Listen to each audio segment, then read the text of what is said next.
Victor Balbuena. Kami ang personnel ng Warrant and Subpoena Section ng Pasay City Police. Sa pamumuno ni Police Lieutenant Macarona, Chief Warrant and Subpoena Section.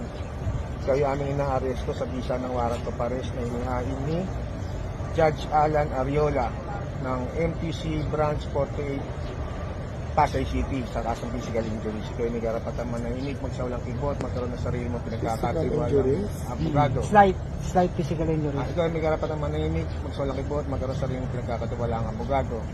Kung hindi mo kaya, sabihin ng abogado, ang gobyerno may pagkakalooban ka ng isa ng libre. Ikaw rin ay may karapatan na sumailalim sa pagsusuri ng sarili mong pili.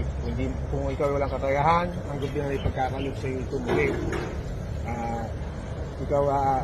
Lahat ng iyong sasabihin ay maaaring gamitin para o laban sa isang makukuha sa Pilipinas.